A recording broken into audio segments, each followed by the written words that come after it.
The panic conquered standard reckoning, year 4418. The alarm that woke the galaxy did not sound like an alarm. It came in as a gravity anomaly, logged by an unmanned listening buoy drifting at the dead edge of a sector that had no name anymore, only a number, and a warning attached to the number. The buoy was old. It had been built by a civilization that no longer existed, maintained by treaty and forgotten by everyone except the machines whose only job was to forget nothing. For 4,000 years it had reported the same thing every cycle: nothing here, nothing here, nothing here. Then it reported something. A mass had appeared where no mass should be. Not arrived, appeared, with the suddenness of a thing that had been hidden and was now choosing not to be. The buoy measured it, doubted itself, measured again, and then did the one thing it had been forbidden to do except in a single, specific circumstance. It screamed across every channel at once, in every dead and living language it carried, the oldest emergency phrase in the conquered archive. The cordon is broken. Something has come out of the Sol system. In 1,000 worlds, the message arrived as a flicker. Most beings ignored it. They were eating, or grieving, or arguing, or sleeping the way their bodies needed to sleep, and a flicker is a small thing. But in the deep institutions, the ones that remembered, the ones whose entire purpose was to keep remembering so that the rest could afford to forget, the flicker landed like a blade. Old archivists who had spent their careers cataloging harmless things stood up too fast and felt their hearts stagger. Defense ministers who had inherited a fear they did not understand pulled files that had not been opened in their lifetimes. And in the conquered central chamber, where representatives of 900 species sat in a ring that had not been full in centuries, a single word began to move from mouth to mouth, quiet at first, then louder, until it filled the room and could not be taken back. Humans. They said it like a curse. They said it like a prayer that had never once been answered. Most of them had never seen one. None of them living had ever met one. To them, humanity was not a people. It was a story told to keep children obedient, a shape drawn in the dark to explain why a whole region of the galaxy was walled off and silent. Be good, or the humans will come back. And now, after 4,000 years of the wall holding, of the silence holding, of the story staying safely a story, something had come out. No one in that chamber asked whether the thing meant harm. That question had been answered for them long ago, by ancestors they trusted more than they trusted themselves. They asked only one thing, and they asked it in 900 voices at once. How many? The void, first entry, I am willing to call the beginning. I don't know what day it is. I gave up the calendar a long time ago, the way you give up a habit that only hurts you. There is no day out here. There is the hum of the ship, which I have stopped hearing the way you stop hearing your own breathing, and there is the dark, which I have never stopped seeing. But I will start the recording again, because I promised her I would, and because a man who stops keeping records out here stops being a man and becomes something else. Furniture, maybe. A part of the ship that breathes. My name is Elias Vance. I am the pilot, the engineer, the gardener, the historian, the night watch, the day watch, the doctor, and the only patient. I am the captain of a vessel with a crew of one, and the crew of one is losing. The ship is called the Margaret, after my mother, though by now the name has worn off the hull plating and only I remember it. She is not a warship. I want that written down somewhere a machine will keep it, because I have a feeling, a cold, certain feeling that has been growing in me for years, that one day someone will find the ship and decide what we were based on her shape. And her shape is frightening. She is long and dark and bristled with structures that look, to a stranger, like weapons.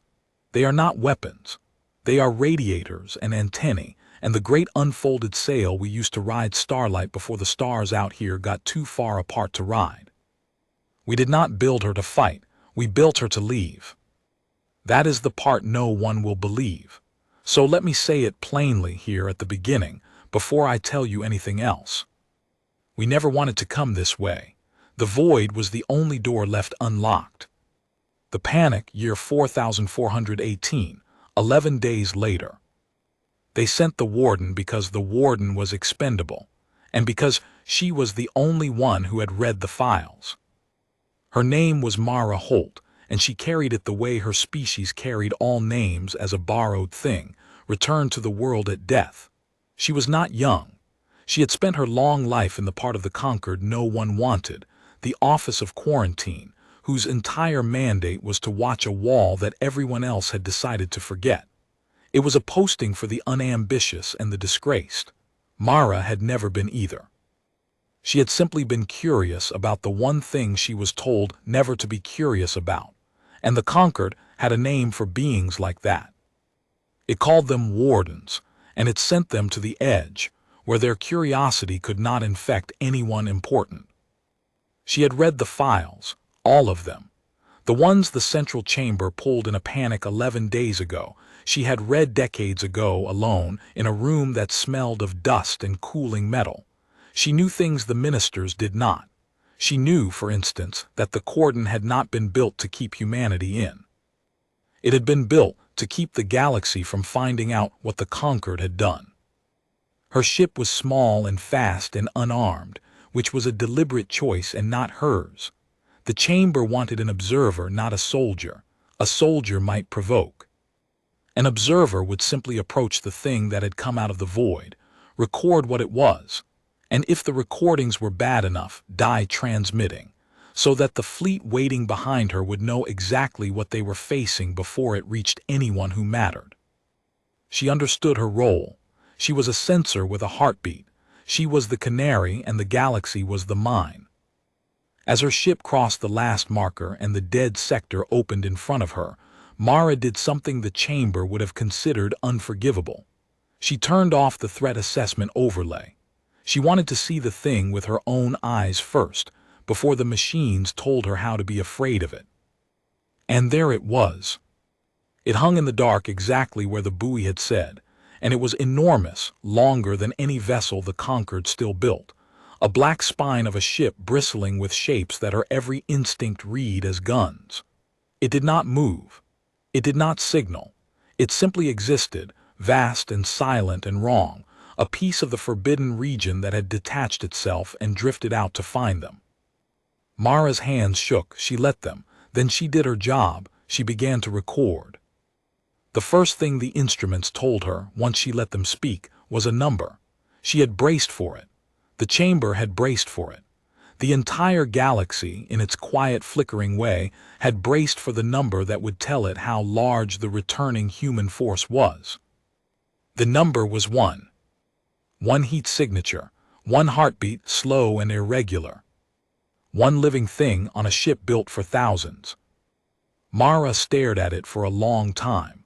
Then she did something else the chamber would not have forgiven. She felt, instead of fear, the beginning of something far more dangerous. She felt pity. The void on the matter of how many we were. I should tell you how many we were, because the number matters, and because someday the number will be all that's left of us, a single figure in someone else's record, and I would rather it be written down by a human hand.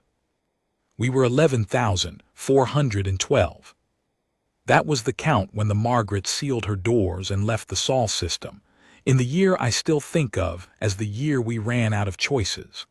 11,000 souls, which sounds like a lot until you remember it was everyone. It was the whole of us. It was every human being who was still alive when the cordon finished doing what it had been built to do. I won't pretend I understand the physics of it. I was 8 years old when it happened, and the people who did understand it are all dead now. But I will tell you what it was, in the words my mother used, because hers are the only words I trust. The galaxy built a wall around our sun. Not a wall of stone, a wall of distance, a manipulation of space itself, a thickening of the void around the Sol system until the light that used to take 4 years to reach our nearest neighbor took 400, then 4,000. They did not bomb us. They did not invade. They simply moved us to the bottom of a well so deep that no signal could climb out and no ship could ever cross. They took our sky and pushed it away from us until it became a memory, and then they left, satisfied that the dangerous thing was contained. My mother told me they did it because they were afraid of us. I asked her why when I was young enough to think there had to be a reason a child could understand. She was quiet for a long time. Then she said, "Because we don't stop, Elias. We never stop." And they could not imagine a creature that doesn't stop being anything but a weapon. The wall worked for a while. We survived in the well. We were clever and we were stubborn and we are very, very good at surviving things that should kill us. But a well is still a well. The sun, cut off from the galaxy, began to behave in ways the wall's makers had not predicted. The thickened space leaked. The light that should have warmed us bent and scattered. Slowly, over generations, our star began to die not in fire, but in exile, starved of something we never even knew it needed. By the time I was a grown man, the earth was cold. By the time I was old, it was a tomb. So we built the Margaret, the last and largest of the ships, and we did the one thing the wall's makers had decided we could not do. We learned to cross the void itself. We learned to swim in the thick and dark, slowly, painfully, 1 impossible kilometer at a time, because the void was the only door they had forgotten to lock. They were so certain no one could ever survive in it that they had not bothered to wall it too. 11,412 of us went into the dark. I am writing this so that someone, someday, will know what happened to the rest. Part 2: The Approach. The Panic, year 4418. The chamber receives the warden's first transmission. When Mara Holt's report reached the central chamber, it did not calm anyone. It did the opposite. A fleet they could have understood. A fleet was a problem with a known shape. You met it with a larger fleet, or with a wall, or with the cold arithmetic of mutual destruction, and the chamber's ancestors had left careful instructions for all of these. The chamber knew, in its bones, how to be afraid of a fleet. But one human, on a ship built for 11,000, was a different kind of terror. It was a terror with a story attached, and the story had no ending yet, which meant the chamber's imagination was free to write the worst one. Some argued the single human was a scout, that the fleet was behind him, hidden, and that to approach was to spring the trap. Some argued he was bait, that the humans had learned cruelty in their exile and wanted the conquered to feel pity before it died. A few, the oldest and quietest, argued something worse, that there was no trap, no fleet, no plan at all, that the ship contained exactly what it appeared to contain, one survivor, and that this was the most frightening possibility of all. Because if one human had crossed the uncrossable void alone, then the thing their ancestors had feared was not human numbers, or human weapons, or human cruelty. It was human persistence, and you cannot build a wall against that. You can only ever build a wall against the wave you can see. Persistence is the tide. The chamber voted, as it always voted, to do nothing decisive. It ordered the warden to make contact. It ordered the fleet to hold position behind her. And it ordered, in a sealed annex that Mara was not meant to see, that if the single human showed any sign of being a vanguard, the dead sector was to be collapsed entirely, warden, vessel, survivor and all, and the wall rebuilt thicker than before. They had drowned humanity once. They were prepared to do it again, and to drown one of their own alongside if it kept the story safely a story. The void, the wall of names. There's a wall on the Margaret that I have not told you about. I have been avoiding it, the way you avoid a room in a house where someone died. It is in the long corridor that runs the spine of the ship, and it is covered, floor to ceiling, with names. 11,412 names, etched by hand when we set out, because we always knew, that the void would take most of us, and we wanted the taking to be witnessed. We wanted every death to cost the universe at least the small labor of crossing out a name. I have crossed out a great many names. I won't tell you how they died.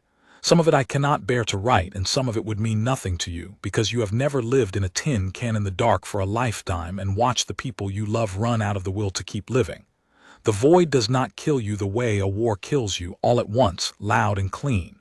It kills you the way winter kills a tree, slowly, from the inside, by taking, one at a time, all the reasons you had to keep your leaves. We lost the first 1,000 to the crossing itself, to the parts of the void that even our cleverness could not survive. We lost the next thousands to time, which is the patient enemy, the one that always wins. Children were born on the Margaret and grew old on the Margaret and died never having stood on a world. They were not unhappy, most of them. That is the part I want understood. They built lives in the dark. They fell in love and made art and argued about things that did not matter and laughed at jokes I still remember. They were human, fully and completely human, in a place that was never meant to hold a single human heart. But there were fewer of us each year. And the Margaret is very large, and a large ship full of empty rooms is a lonely thing, and loneliness is also a way of dying, just a slower one. The last name I crossed out was hers. I won't write it here. I have written it on the wall in the place where it belongs, between her mother's name and the space I have left for my own. I cross out names. I do not erase them. There is a difference, and the difference is the only religion I have left. When she died, I was the last. 11,412, and then 11, and then 1. I kept going. I want that understood too, not because I had a mission. The mission died with the others. I kept going because stopping was the one thing my mother taught me we do not do, and because somewhere ahead of me, faint and impossible, the instruments had begun to register something they had not registered in my entire life. Other stars, living ones, the galaxy on the far side of the wall going about its bright business as if we had never existed. I aimed the Margaret at the light and I kept going, because that is what we do. The panic, year 4418, the warden disobeys. Myra Holt brought her ship alongside the human vessel against orders. The chamber had wanted distance, a safe remove from which to observe and, if necessary, to flee or to fire. Mara understood the logic.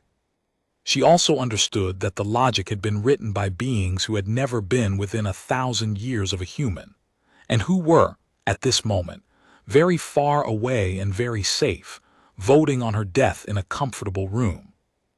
She had read the files. She knew what the Cordon had done. She knew that the story the galaxy told its children, be good, or the humans will come back, had the cause and effect exactly reversed. The humans had not been walled off because they were monsters. They had been walled off because the conquered's ancestors had looked at a young, relentless, frighteningly clever species and felt, for the first time in their long history, small. And a great power that feels small does not negotiate. It buries the thing that made it feel that way, and then it tells a story in which the burying was justice. Mara had spent her career as the keeper of a grave no one would admit was a grave, and now something was crawling out of it, and the galaxy wanted her to help fill it back in. She brought her ship alongside instead, close enough to see the hull, close enough to read, in the failing light of her own running lamps, a name that had almost worn away from the plating, letters in a script the conquered archive could still, barely, translate. She ran the translation.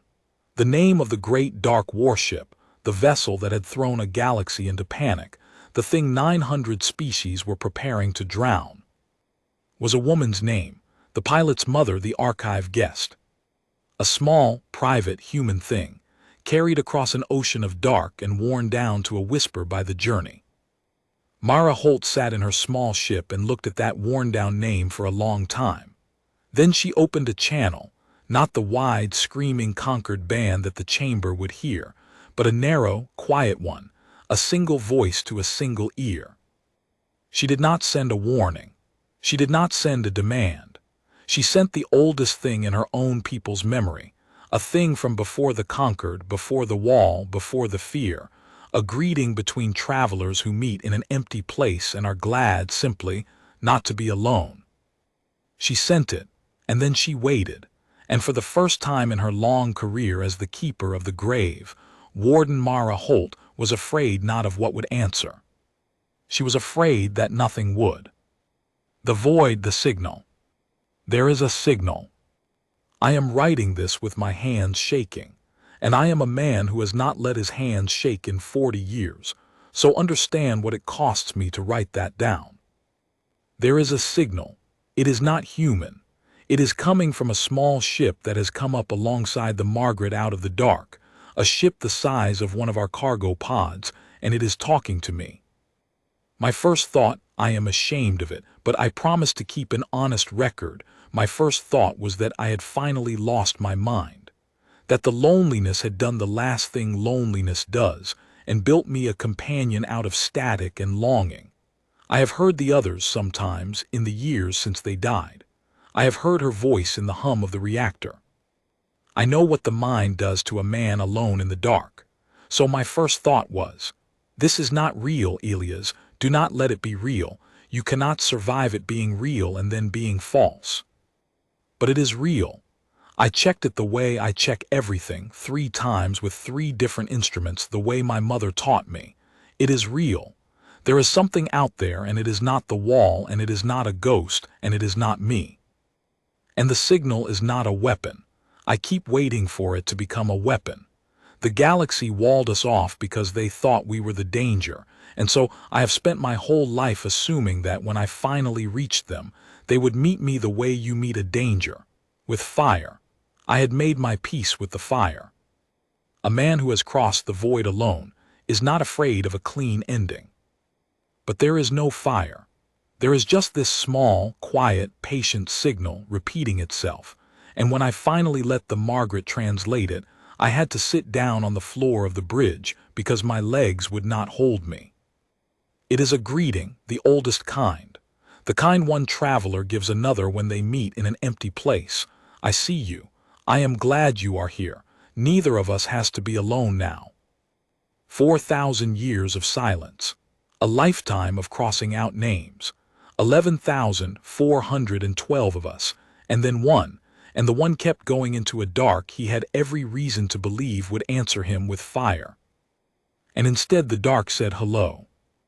I am going to answer it. I do not know how, in a language they will understand, but I know that we are very, very good at being understood, even by things that have decided to fear us. We have always been good at it. It is the thing that frightened them in the first place. I am going to answer. Part 3, The Meeting of the Clocks. The Panic, year 4418, the answer. The answer, when it came, broke something in the central chamber that had been holding for 4,000 years. It was not a threat. The ministers had prepared for a threat. They had a whole architecture of response ready for a threat, inherited and rehearsed. It was not a demand, and it was not a plea, and it was not the silence of a trap being sprung. It was a transmission of the wall of names. The human had sent it whole, 11,412 names, each one etched by a hand, most of them crossed through with a single careful line. He had not sent it as an accusation, though it was the most damning accusation the conquered had ever received. He had sent it the way you hand someone a photograph of the dead. These were the people you buried. Here is what the burying cost. I am not asking you to pay it back. I could not be paid back if you tried for the rest of time. I am only asking you to look. The chamber looked. They had told themselves a story for 4,000 years, and the story had a monster in it, and the monster's name was humanity. They had needed the monster because a monster justified the wall, and the wall justified the fear, and the fear was the foundation the whole comfortable galaxy was built on. Take away the monster and the wall became a crime. Take away the wall and the fear became a sickness. Take away the fear and 900 species would have to look at their own ancestors and ask the question. The human's wall of names was asking them now, quietly, without anger, in 11,000 voices that had each, individually, refused to stop. What kind of creature does this to another, and then teaches its children that the drowning was justice? Some in the chamber could not bear the question. They voted, even then, to collapse the sector, to drown the last human and the disobedient warden and the wall of names, and to rebuild the lie thicker than before. It is easier to drown a witness than to answer one. It has always been easier. But the vote did not pass. It did not pass because of Mara Holt, who had broken her silence and her orders and her career, and was now transmitting on the wide Concord band, the screaming band, the 1/900 species could hear, transmitting, over and over, in every language she carried, a single sentence that the chamber could not unhear. The danger was never that they would not stop. The danger was always that we would have to admit why we needed them to. The void what I am carrying. I should tell you what is in the hold, since I have a feeling that whatever happens next, this record may outlast me, and someone should know that we did not come empty-handed, even at the end, even as one. I am not carrying weapons. I have said that, and I will keep saying it, because I know how the Margaret looks from the outside, and I know what frightened people do with a shape they have decided to fear. I am carrying seeds. Every plant we ever grew on earth, dried and sealed and waiting, wheat and oak and apple, and the small wild grasses no one ever bothered to name, all of it, the whole green inheritance of a dead world, kept alive in the dark for a lifetime because we could not bear to let it die with us. I am carrying music. Every song we remembered, and the instruments to play them on, and the careful written record of how each one was supposed to sound, in case the ones who came after me could read the notes but had never heard the tune. I am carrying our books, and our arguments and our jokes, and the long, patient record of every mistake we ever made, so that someone someday would not have to make them all over again. And I am carrying the wall of names, that above all, 11,412 witnessed. This is the part the galaxy will not understand, I think, until it is too late to ununderstand it. They feared us because they thought we were a weapon, a thing that does not stop, aimed outward at them. But we were never aimed at them. We were aimed at surviving, which is a different thing, though it can wear the same frightening face. We did not cross the void to make them pay. We crossed it because the alternative was to let everything we ever were go dark and unremembered, and that, to us, has always been the one truly unbearable thing. We don't stop.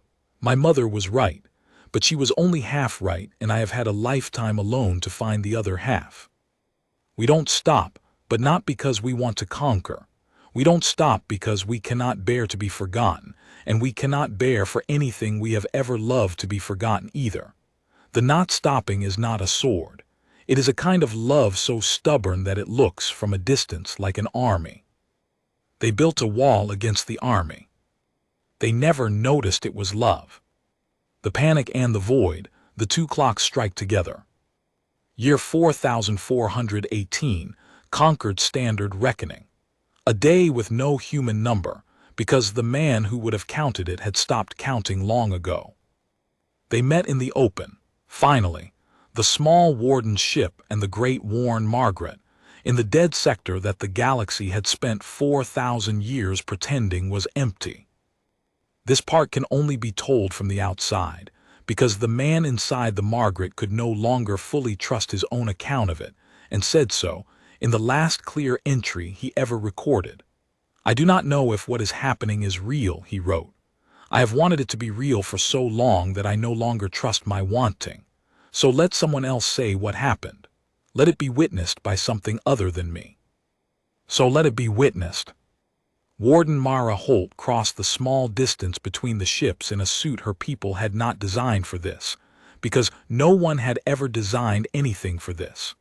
She came alone and unarmed, against the explicit orders of a chamber that was, even then, still arguing about whether to drown them both. She came because she had read the files, and because someone who has read the files and stays silent becomes a part of the crime, and she had decided, very late in a long and overlooked life, that she would not be a part of the crime.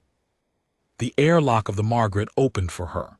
It was old and it stuck, and it opened anyway, the way the man inside had kept opening every day for a lifetime, slowly, with effort, refusing to seal shut.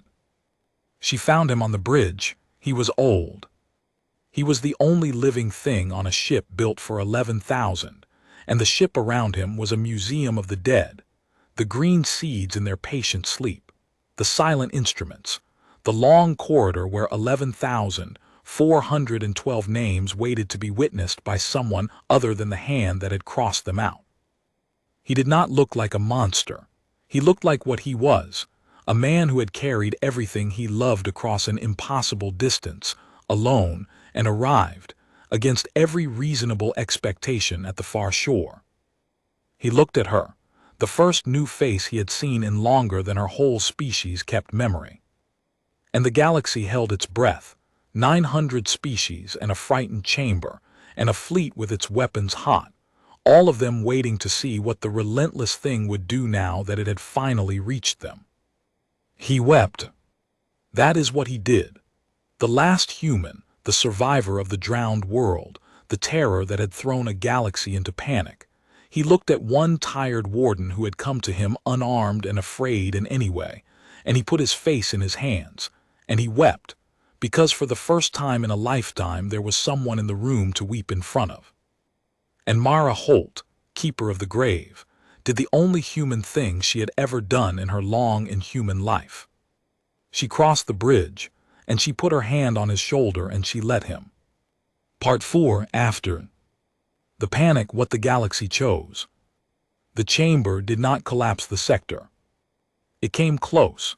It came as close as a thing can come to a thing without doing it, and there are records sealed now, but they exist, and someday they will not be sealed, of how near the vote was, and of the names of those who voted to drown the last human rather than answer him.